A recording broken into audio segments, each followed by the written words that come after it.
I think that there are basic things that, if I may, everyone should do in order to anchor their body and their mind in the most productive rhythm that they possibly can. The most important things are the foundational practices, which are get your sleep right. Best way to get your sleep right is get your morning sunlight exposure, ideally within an hour of waking up.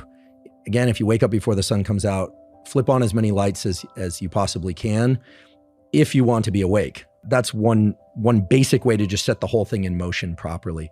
I think everyone should have a real-time tool for dealing with stress. The physiological sigh is the best one that I'm aware of, which is a very deep breath, sometimes followed by another short inhale. So, and then a long exhale. And the double deep breath, or the very deep breath, reinflates the little sacs in the lungs. Your lungs aren't just two big bags of air. They actually have hundreds of millions of little sacs that we call the alveoli of the lungs. I think that people should also have a way of increasing their stress threshold. And, there's a lot made nowadays of ice baths and cold showers for dopamine release. And there is evidence for that, believe it or not, extended dopamine release from cold showers or ice baths or just cold immersion. That can be very useful. I also think it's just very useful to have some sort of breathing practice or cold water exposure practice that you do maybe 3 to 7 times a week, depending on how aggressive you are, to raise your stress threshold so that you can manage under conditions of high adrenaline. So have a real-time tool, have a tool to increase resilience or stress tolerance. Then also try and limit your light exposure in the evening. Try and dim those lights, bring them low in the environment. Try and make the room cool so you can sleep well. Pile on the blankets if you want. That doesn't mean being cold. It means having your environment be cold so you can toss off the blankets as needed and get deep sleep. The other things I think can be very useful is to think about this 3-phase view of states, both in sleep and awake, that, from 0 to 8 or 9 hours after waking, that's going to be high energy, high output, high adrenaline, just naturally high cortisol. So linear type of operations that people always say, what's your morning routine? Do you do the most difficult thing early in the day? Not necessarily. Sometimes I do the most boring, terrible thing in the day, which for me would be like an Excel spreadsheet. For me is just, I'd rather get hives than do an Excel spreadsheet. But the most difficult thing might be the creative work, which would fall, or brainstorming work, or where it's what we would call non-linear type thing, taking existing elements but arranging them in new ways. Probably best done for most people in the second phase of the day. And then of course, from 17 to 24 hours after waking, you want to be asleep. Naps and deep rest are terrific. Limit them to 90 minutes or less, and don't do them at all if they inhibit your ability to sleep at night. Think of this for a moment. Do you know that every living soul gets exactly the same amount of time? Exactly the same amount of time. Figure it out. You get all there is. A hobo sleeping under a bridge or on a park bench that has no material possessions, none, does nothing of any constructive nature. That person gets exactly the same amount of time as the most productive industrialist in the world. We all get exactly the same amount of time. So it's what we do with the time that makes a difference. When you wake up, you give all your conscious attention to do those things. See, you cannot manage time, but you can manage activity. You can manage your activities. Make certain that what you're doing really makes a difference. Make certain that you're spending your time on activities that are productive, that are taking you in the direction of your goal. Time cannot be managed. Activities can. Manage your activities. Look at all the tasks that you did yesterday and look at what kind of tasks you were completing. Now, if you're like most people, you're going to find that round about 40% of the tasks in your task list are related in some way or another to communication. You'll also find that round about 40% of the tasks in your task list are relating to administrative tasks. Little things like book flight tickets, check this, do my expense report.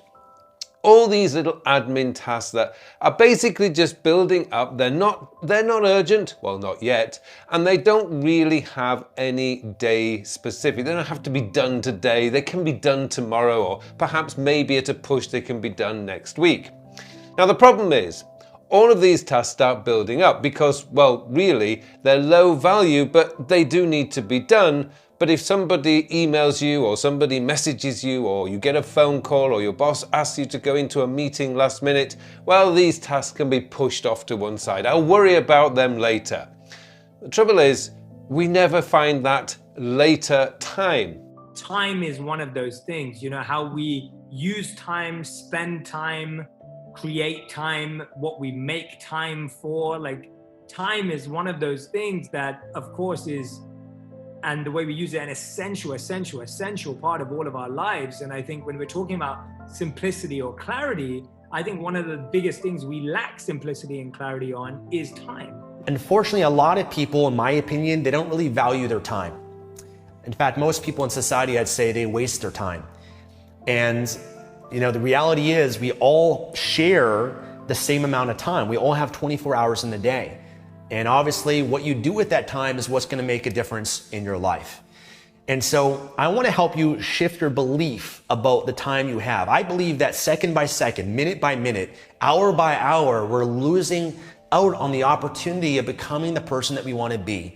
That time is a depreciating asset. Time is something that we all share the same amount of time, but it's depreciating over time. We're only getting less and less as we get older. And you can never get it back. I don't care how much money you have, you can never buy your time back. So time is something that we need to value a lot more. We need to think about how we can utilize our time and get the most from it. And a lot of people, they just don't really value their time and they just waste it away, and sure enough, they don't get much from it.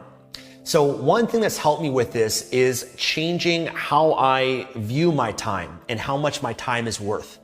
If you really did the math on this and determine exactly knowing how much 1 hour your time is worth, I can guarantee it's going to change the way that you look at it and how you choose to invest it.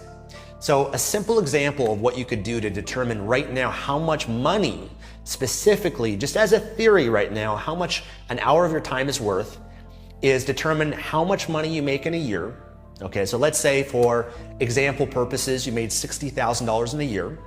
Well, if we divide that amount of money based on how many weeks there are in a year, that's 52 weeks. Let me just take out a calculator. So if we determine you make $60,000 a year, okay, and that's currently what you're getting paid based on your market value, your value to the marketplace. Your employer and other companies out there have determined if you have a job, that's how much money you're worth, that's what they're paying you. You might be worth more, you might be worth less. That's based on the market and obviously you pursuing jobs and upgrading your skills. But just for example purposes, 60,000 divided by 52 is $1,153 a week. Now, let's say that you decided to work 40 hours a week, which is the average work week for most people. That'd be $28.84 for 1 hour of your time. Okay, that's how much 1 hour of your time is worth. Now, you might already know that if you have a job, you get paid by the hour, maybe you get paid based on a salary, maybe you work more hours, maybe you work less, but that's a simple way that you can determine how much your time is worth. Now, why is that important to know? Well, if you know that 1 hour of your time is worth $28, it's going to change the way you look at what you do with your time. That's the earning power of 1 hour of your time. And you know what holds a lot of people back? Is they spend their time in their business or in their life doing things that are worth less than what their earning power is.